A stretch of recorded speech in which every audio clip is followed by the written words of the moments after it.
Hey, what's up guys? Welcome to this incredible Liga pace and power squad builder. This team cost me between 160k and 170k and they were absolutely phenomenal, and I will tell you why in 1 second. But it would mean a great deal to me if you would hammer that like button below, hit the subscribe if you are new to the channel, and if you have any questions on this team, the players that I've used, if you think I could have improved it in any way, shape or form, let me know in the comments below. I'll be happy to answer any questions you might have. So we're going to start off in goal with Ter Stegen. A very solid goalkeeper. I packed him, which is why I decided to use him, and I didn't go after one of the maybe slightly better goalkeepers that are around. But this guy is phenomenal. The only thing that did put me off was his speed being there at 38.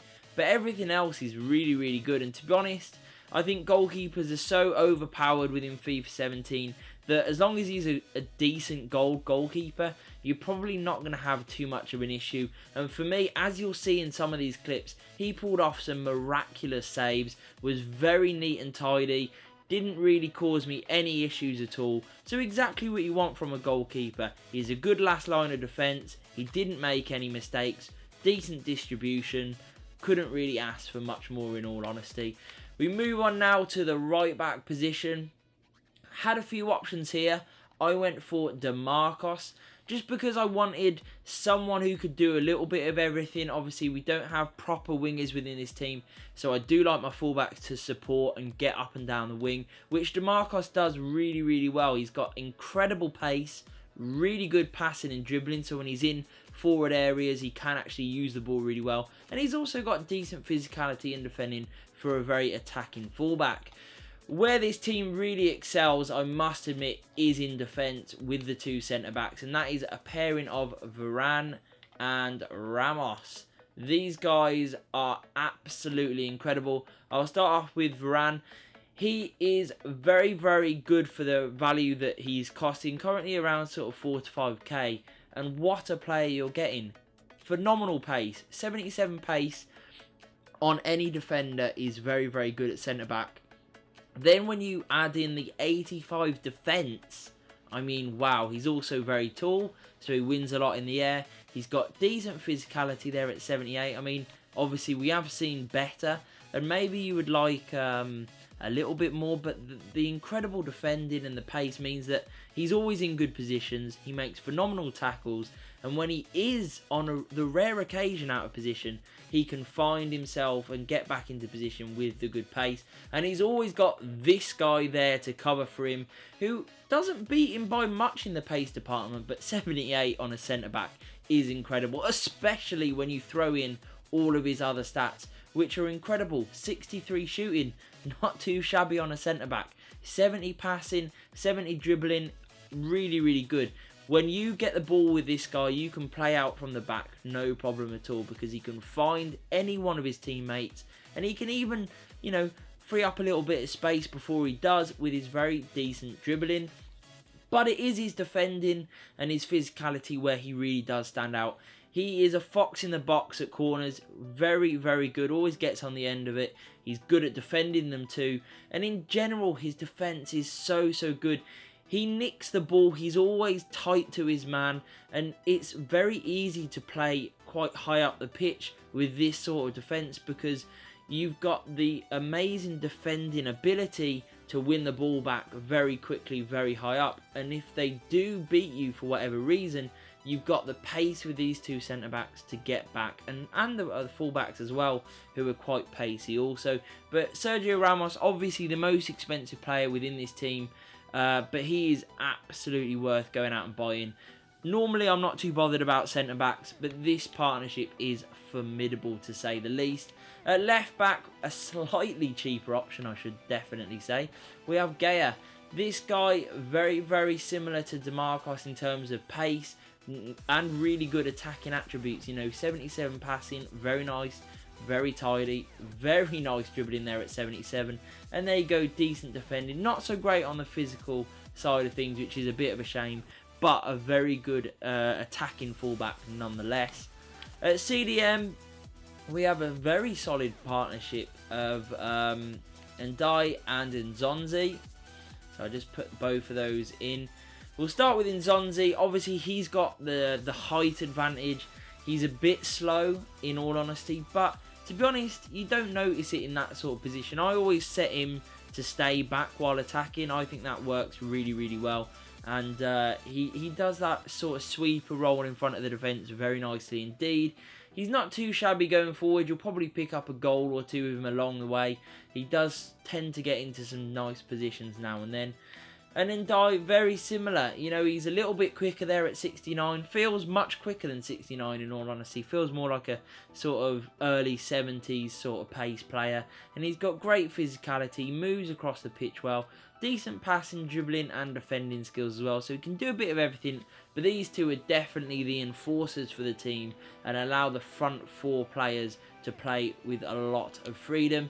The first of which will be Pato. And then I'll just put Carrera in as well. We'll start off talking about Pato. Pato is in the team for his pace. You know, with no wingers, you do need that more pacier sort of cam. And I have brought Pato back from being a striker into the cam position. He's got really nice shooting. He's got very decent dribbling as well, which is what attracted me to putting him in this area. Because he's got the pace, he's got lovely dribbling, and when he does find himself with a bit of space, he can definitely take advantage of it with his phenomenal shooting. We move on now to Carrera. This guy isn't as quick as Pato, but 83 pace with the Hunter card on is more than enough. He's easily going to dribble past players with no problem at all. When you add that pace to the 86 dribbling, which is phenomenal. The ball really does stick to his feet like glue. He glides past people with ease. So easy to cut inside with this guy. The only thing I did not like about him was his stamina. Was absolutely terrible. Not helped in any way by the way this team plays. This is a very high energy, high pressing sort of team, and it works really well, but it is something to consider that you might have to sub him off. So you might need a decent replacement for this guy, because he does get tired for the amount of work you'll be putting him through.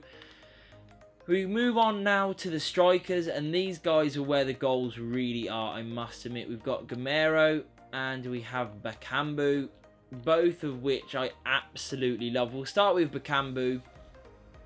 Phenomenal pace, great physicality, he's strong as an ox. He gets in behind well, and his finishing there at 78 is actually really, really solid. Some of the goals you will see that I scored with this guy in this team were just phenomenal, and he kept going late into games. So many times I was like maybe losing or drawing in games, and he completely turned it around by him alone. He was still going strong, even into the latter stages of extra time. He was still going, and he just kept scoring goal after goal after goal. Like I said, he's so strong, he holds the ball up well, his finishing is phenomenal.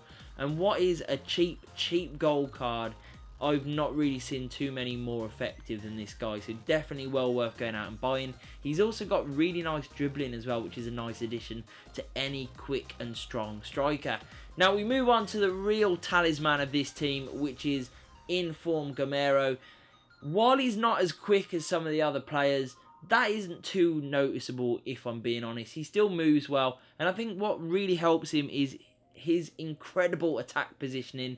He gets into the right spaces, he makes phenomenal runs, and he always seems to be able to hold the ball well, even under pressure. He's got decent dribbling as well to free up that little bit of space. Very nice passing to find other teammates, but it is his shooting that's the reason why he's in this team.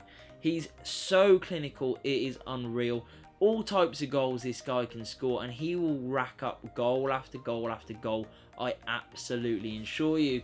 So we'll move on now that I've put all the players in, and we'll have a look at some of the player instructions. I do like to set Gameiro to get in behind, because I want to take advantage of his incredible running, his movement and his attack positioning. So I like him to be on the shoulder of the last defender. He's where your goals are going to be coming from. In a very similar way to Bakambu, I want them both getting in behind and causing trouble.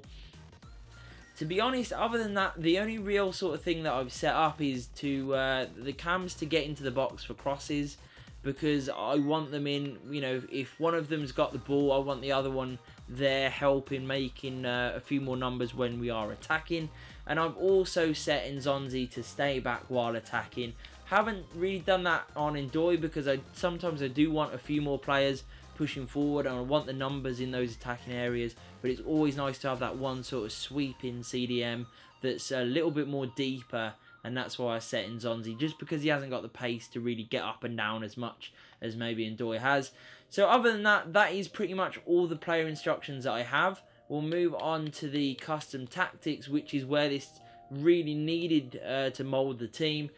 I like to play with a lot of speed, but I like to pass the ball.